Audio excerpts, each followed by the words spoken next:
Near midnight on October 23rd, 1765, South Carolina Assemblyman Henry Loring was awakened by a most violent thumping and confused noise at his front door.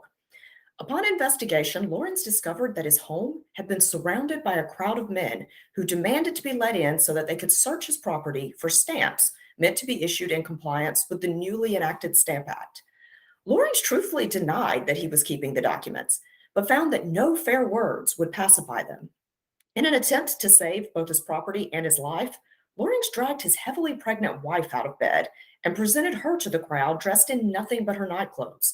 The poor woman was shrieking and wringing her hands, but the mob was unmoved by this spectacle, and Lawrence was informed that if he did not allow them in, he would be taken to some unknown place and punished for going along with the crown.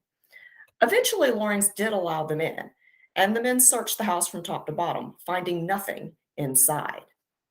What happened to Lawrence, though, was not unique. It was actually happening all over colonial America in the 1760s.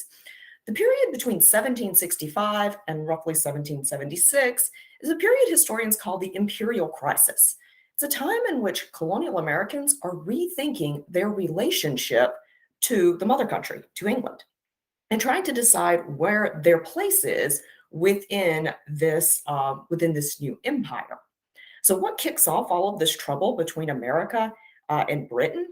It's actually a conflict, a war that is going to kick off some of this problem. A war that is started in colonial America. So, we are now taking a look at period three, the Imperial Crisis.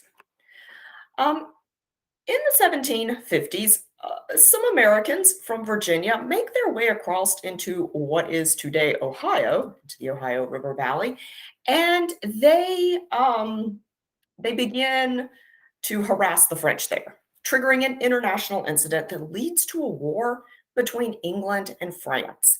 Now, England and France have been at war various other times before this. What makes this one unique is that it does, in fact, start in America, between Americans and French settlers in this area. This is a horribly named conflict. In US history, you've learned it as the French and Indian War, which is misleading because the French were not fighting the Indians, they were fighting the British. And it involved way more people than the British, the French, and Native Americans. In fact, it would ultimately involve Spain, Prussia, and various other European countries would become entangled in this.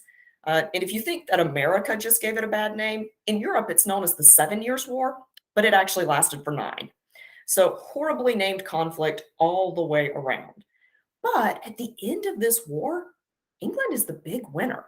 They decisively beat France to the point that they are able to claim all of France's North American colonies.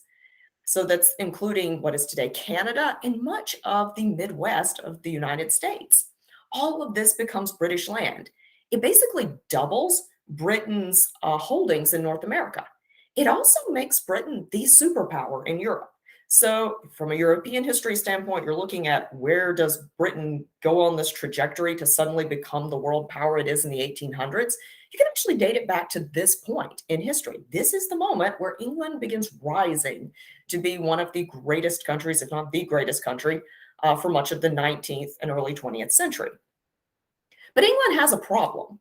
This war was expensive, and they're bankrupt. And they've got all of this new land. And this new land is full of people who hate the British. It's full of French people. All of the French people living in New France did not just get up and leave when France lost the war. They've been living there, some of them for generations. They're now British citizens. And they're quite understandably hostile to the British. There are also thousands of Native Americans living out there that also have no love of the British.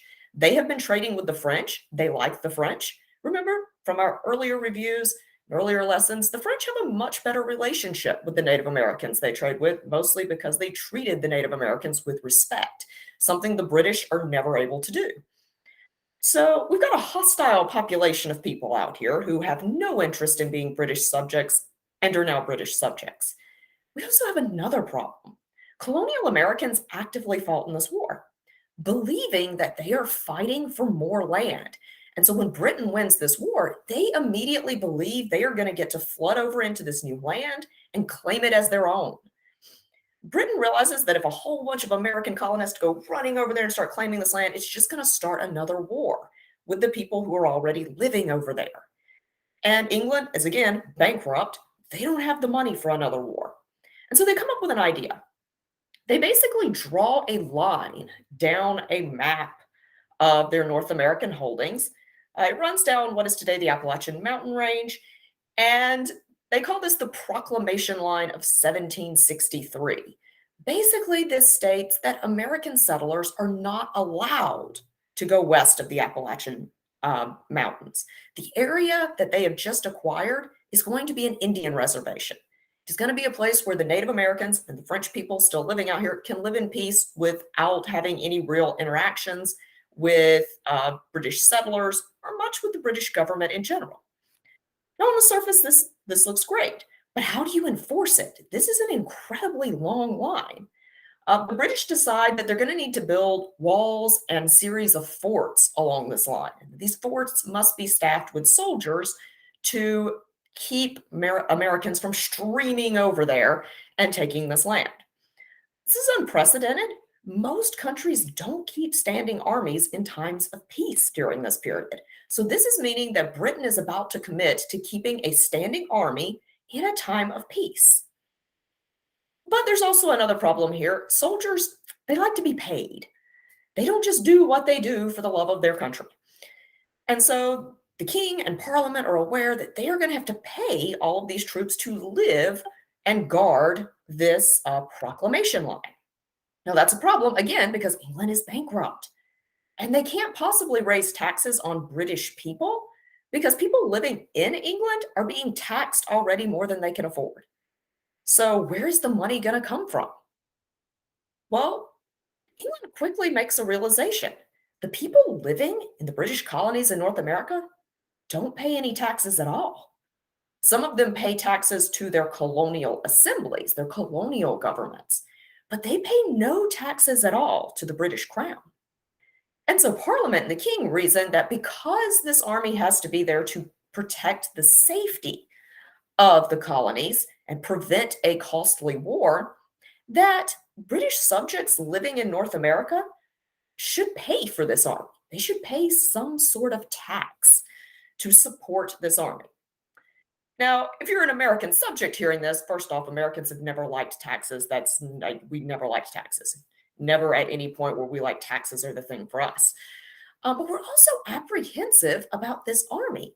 Why are they there? This is an unprecedented step. European countries don't keep armies in times of peace. They disband their armies. And England's not disbanding their army. In fact, they're planting it in the New World. And so if you're a colonist living in any one of the 13 colonies, you're first off, you're angry that you're not getting all of this land you thought you were fighting a whole war for, but you're also confused and apprehensive about the purpose and the role of this army. And you're pretty apprehensive about what this whole we're gonna tax you thing means. So all of this begins to roll out in 1763. Colonists don't have to wait too long to find out how they're going to be taxed. In 1765, England rolls out its first revenue act, the Stamp Act. Stamp Act is a tax on paper products in which colonists would be required to pay a fee and have a stamp like this one affixed to their papers saying they had paid the taxes. So this taxes a wide range of goods. And today, with everything being digital, it's really hard for us to remember that lots of things in colonial America depended upon paper. Newspapers are pretty much your only way to get news. Books, documents for legal processes, everything is on paper in colonial America. So this is a tax that pretty much everyone is going to have to pay, but it really is going to unfairly hit lawyers and newspaper publishers. Really two groups of people that you don't want to upset. But these are the two groups of people that are going to be hit hardest because these are the two groups of people using the most paper products in colonial America. Now, colonial Americans are confused by this act, and they think they found a loophole, a reason why they're not going to have to pay this tax. And what breaks down out of this is a very complicated and confusing argument about the role and nature of representation in Parliament. For colonial Americans, if at some point in class you learned no taxation without representation, that is part of a very complex argument that we kind of oversimplify. Colonial Americans look at this and they look at things like the Magna Carta and other parts of the English Constitution and they say, hold up there, Parliament. You can't actually tax us because we don't elect people to Parliament. We do not hold elections here. We have no people in Parliament who directly represent us. Colonists instead had what were known as colonial agents, basically lobbyists, people who went there and lobbied for the colony. Some colonies shared lobbyists because they didn't have enough for everyone, but they don't actually hold elections and send people to Parliament to physically represent them. According to the English Constitution, taxes are the free gift of a British citizen to their government. But to give this gift, they have to have a voice in the government. They have to elect someone to Parliament. And so when this Revenue Act rolls out, well-educated colonists are like, hold up there. We don't actually elect anyone, and therefore you can't tax us. We're not physically represented. We don't have actual representation in Parliament. Well, this seems like a pretty clean-cut thing. We don't elect anyone to Parliament. Parliament could easily fix this by saying, okay, colonial America can elect 2 people to Parliament. And there would be no way those 2 people could stop the Revenue Acts from going into place. They were too popular in England. So why doesn't Parliament just say, fine, you can elect 2 people to Parliament? Well, that is tied up in a bigger problem. The English Constitution is not like our Constitution. One of the reasons our Constitution looks the way it does is because of the English Constitution.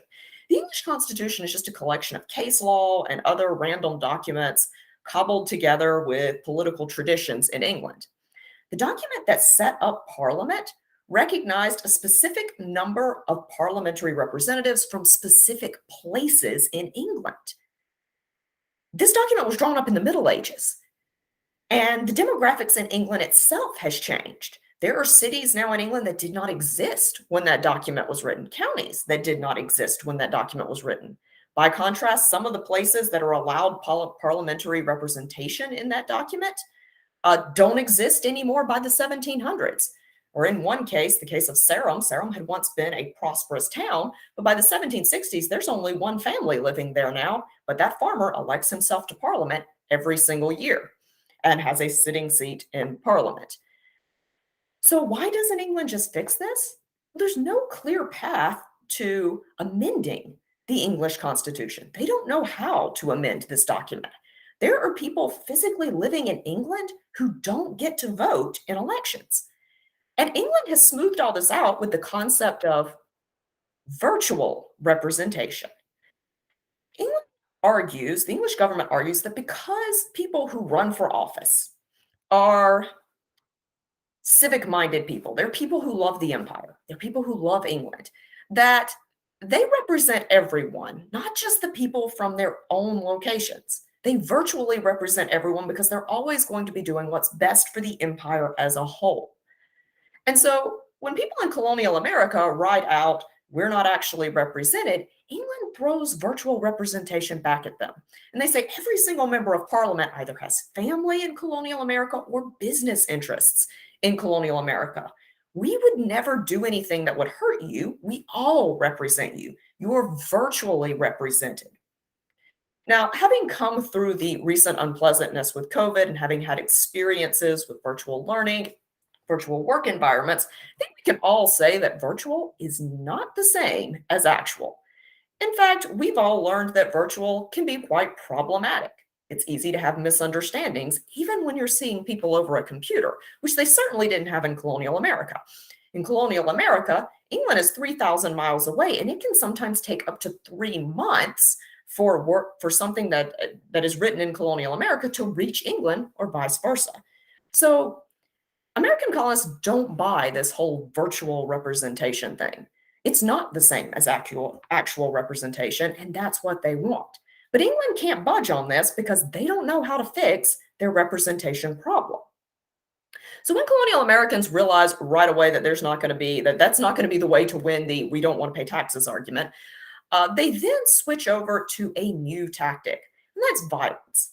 Political violence actually has a very long history in England. England is a very mobby country. America also has a long history of political violence at this point. It was the socially acceptable way in which people who couldn't vote expressed their displeasure with their social betters. See my dissertation for more on that. We won't go down that rabbit hole today. So, throughout colonial America, we suddenly have riots. Boston's are certainly the most famous, but in other areas, there are equally bad riots targeting people who are believed to be the ones who are going to sell these stamps. In North Carolina, they actually threatened to bury this tax collector alive.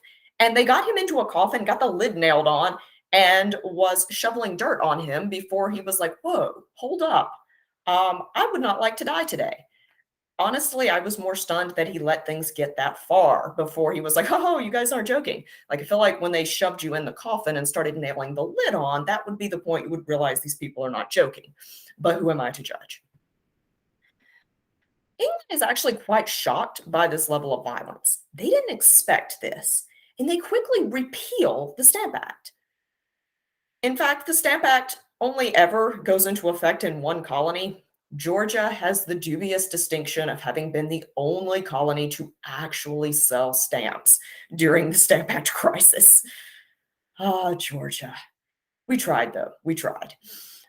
There was actually an angry mob that attempted to kill the governor 2 days later, but that doesn't go down in history books because we just like making Georgia look bad in colonial America, like really bad. See my thesis for more on that. Um, So, in the aftermath of this, they repeal the Stamp Act, but they issue another act, the Declaratory Act. What the Declaratory Act basically says is, okay, we agree that taxing you with stamps, that was a bad idea, but we still have the right to tax you. But most Americans feel like they've won this, nothing terrible can ever happen to them again, and they are moving on with their lives. But England hasn't given up on the idea of raising revenue in the colonies.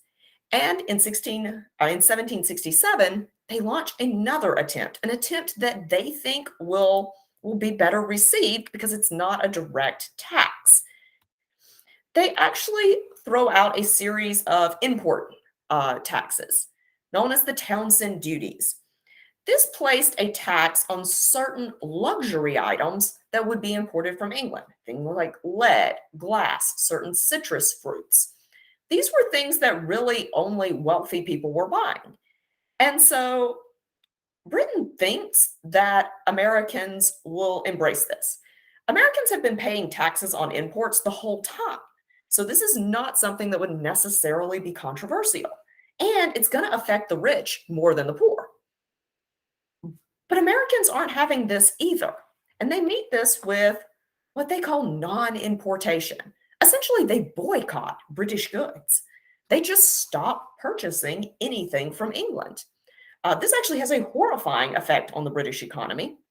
And England slowly has to start rolling back these duties to save its own economy. In the midst of this, though, we have another problem that's brewing. All of these soldiers are still all over colonial America, and almost none of them have been deployed out to that proclamation line. So they're hanging out in urban areas of colonial America, mostly because of fears of violence after the Stamp Act. In places like Boston, these soldiers and civilians start butting heads on the regular. The soldiers aren't trained to be a peacekeeping force, they're trained to fight in battle. And they're none too happy dealing with civilians. Civilians aren't used to having soldiers around. And so all of this in Massachusetts boils over into an incident we call the Boston Massacre. This is an event in which a series of British soldiers fire into a crowd of protesters, read angry mob there, killing a number of people and wounding a number others. It's never good when military officials fire into crowds of civilians. Never good. But It also gets sort of strung wildly out of proportion. This is the image that most colonial Americans end up seeing of the Boston Massacre. It was created by Paul Revere, who was not actually present at the massacre. He wasn't there. But he makes this image to show Americans what really happened that night. And so we can actually get a very skewed view of what happened here. We have British soldiers firing, and they're being given the order to fire by their leader, Captain Preston. They're firing into a mixed crowd. This crowd contains well dressed men. There's a woman in the background. There are women in this crowd. In Revere's version, someone's like tiny, ugly lapdog has wandered in. So they're going to shoot the dog, guys. They shot at a dog, a tiny, cute dog. None of this is actually what happened that night. It wasn't much in the way of a mixed crowd. In fact, it was mostly angry lower class people who had been following around some of these soldiers and harassing them all day. They actually surrounded this group of soldiers and had been throwing rocks at them and hurling abuse at them. It is largely believed now that Preston never gave the order to fire, that one of the soldiers was actually knocked down when he was hit with a rock. And when he fell, the butt of his gun struck the ground, causing it to discharge, which can happen if you drop a gun really hard on its butt end, especially if it's a rifle. And that when that gun discharged, the other soldiers began discharging their guns. They actually fired 3 times into the crowd.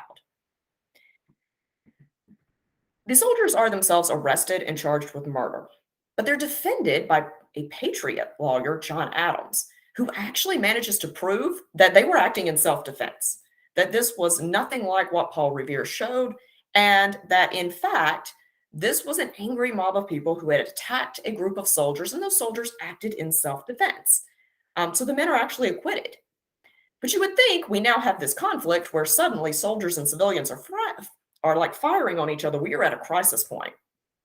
But this happens in 1770, and literally nothing else happens in colonial America for another 3 years. Over the next 3 years, Britain rolls back certain taxes. They don't issue any new revenue acts. Colonial Americans continue to be picky about using British goods, but it looks like the crisis is over until 1773. In 1773, the British East India Company goes to Parliament. They say, we have a problem. Colonial Americans aren't drinking our tea anymore, and tea made up a sizable portion of this company. The company is nearing bankruptcy at this point. And the East India Company points out to Parliament that they make up the bulk of England's economy. If they bankrupt, it could literally destroy the British economy. Parliament acts by lowering the tax on tea and giving the East India Company a monopoly on the tea trade to colonial America. They think by lowering the price of the tea that Americans will see that the tea is cheaper, and they'll think the taxes have completely gone off of it. They'll start drinking British tea again, and they'll pay the taxes on the tea.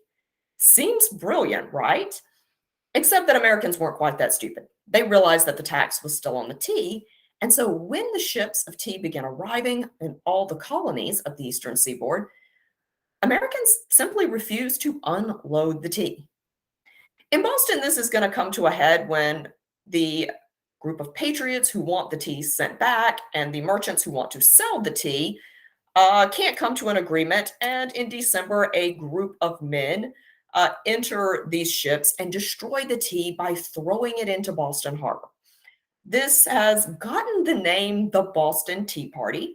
That is not what it was called at the time. In fact, it doesn't actually get that name until the 1830s, when Americans looked back on their radical revolution and were like, wow, we seemed a little crazy. We need to seem more civilized. And so we kind of rewrote our revolution, expunged it of all of its mob violence, and repackaged it as some cute little thing. In the time period in which this happened, it was known as the Action Against the Tea. Another great myth that got propagated was that those who entered the tea ships were dressed as Native Americans. Also not true.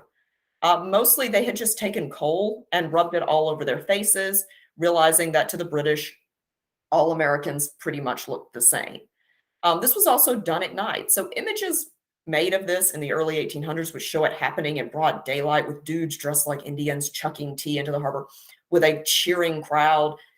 Did not happen at all. It happened at night. There were almost no witnesses, and literally no one was dressed like a Native American.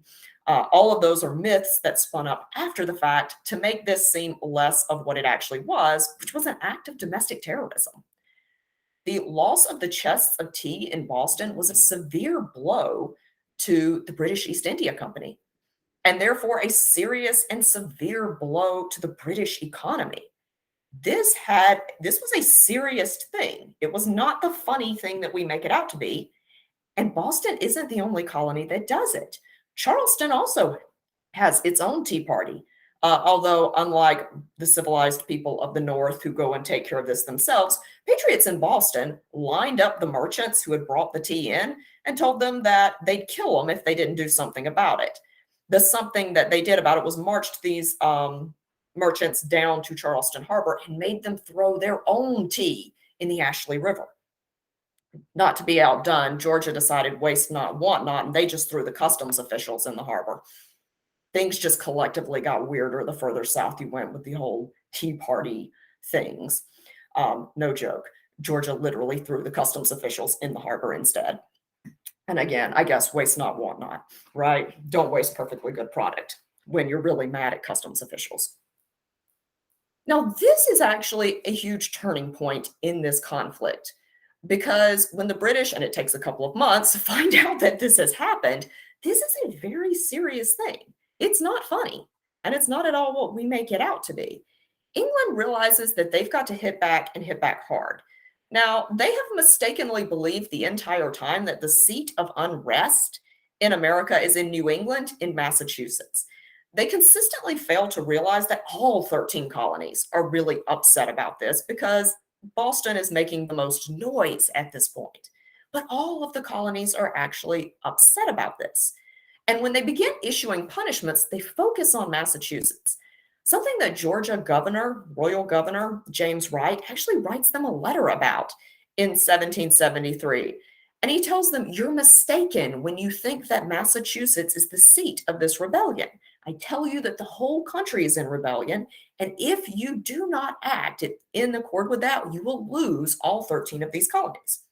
A really prescient thought because ultimately England does lose all 13 of its colonies by failing to realize that all of them are unhappy, not just Massachusetts. But in this case, the four rules they roll out, the four things they do, really target Massachusetts more than anything. Collectively, we call these the coercive acts. In some American history classes, you may have heard them referred to as the intolerable acts because that's what Americans called them. But that's not what the British call them. And if you ever go to like look them up in British law, you will not find them under that name. They are in British law codified as the coercive acts, meant to coerce Boston into behaving itself. The first part of these, there are four acts in the coercive acts. The first one is the Port Act. This closes the port of Boston to trade. Now, they're not ogres. They still allow food and clothing and things necessary for sustaining life to enter Boston Harbor. But Boston Harbor can no longer trade with other colonies or with England. The second act that goes through is the Massachusetts Regulatory Act. This actually moves the government of Massachusetts out of Boston to Cambridge and places Massachusetts under martial law. A actual British general is named governor. And so Massachusetts goes under martial law at this point. The next act is the Administration of Justice Act. This put all of the judges in colonial America, so this affects everyone, under the direct pay of the crown. They're no longer going to be paid by the colonies they work in. And it also states that British officials that are accused of crimes must be sent back to England for trial. They can't be tried in North America anymore. Many colonial Americans refer to this as the Murder Act because they basically say, well, if a British official commits a heinous crime here, he's going to be acquitted in England. There's no way he'll ever be held responsible for what he's done. The final act is the Quartering Act. This act stated that colonial people, particularly people in Massachusetts, will now be required to keep British soldiers in their private homes and that they are responsible for feeding and taking care of these soldiers. This is kind of a twofold thing. First off, it's forcing the colonists to support this army that they've been trying to get them to pay taxes to support the entire time. It's also meant to stamp out resistance. You're going to be a lot less likely to roll yourself out to the old Sons of Liberty meeting if you know that there is two British soldiers armed sitting at home with your wife and your kids. So this was meant to stamp out dissension. Now, in Britain, Parliament believes that these acts are so horrifying that the rest of colonial America will look at Massachusetts and be like, wow, don't want that to happen to me. And they'll get in line. And Massachusetts will eventually apologize for what it's done and they can roll these acts back. This actually has the opposite effect. Other colonies are horrified by this. And eventually, people from Massachusetts say, we should have a meeting. We should all get together and talk about this. And so in 1774, a group of representatives from all but one colony, and that was Georgia. Georgia did actually send an observer to the Continental Congress, but Georgia was having a bit of a problem. It currently had two governments, and nobody could decide which one was in charge. They had a royal government and a patriot government who were fighting with each other. And so no one actually elected someone to go to this Continental Congress, but a guy named Lyman Hall just basically volunteered to go up to Philadelphia and monitor what was going on behalf of Georgia. So a group of people from the colonies get together, and they get together in Philadelphia to talk about what has happened. Now, in all honesty, as a historian of this period, I can tell you that the First Continental Congress really didn't accomplish much. They all agreed that they should stop using British goods in solidarity with Massachusetts. They all agreed to send food to Massachusetts to ensure that the British don't starve them out. But other than that, they don't really accomplish much. They what is unique about this is really the first time that representatives from all 13 colonies, with sort of Georgia, get together in one room in one place and start talking to each other and realizing that they have some of the same complaints against the British. That's what makes this meeting revolutionary. Other than that, they don't really accomplish a lot at this point, but they do make an agreement when they leave that if anything happens, anything else develops in this situation, they will come back together and they will meet again in Philadelphia. They're not going to wait particularly long for that to happen, though. And we'll cover what happens next in our next video.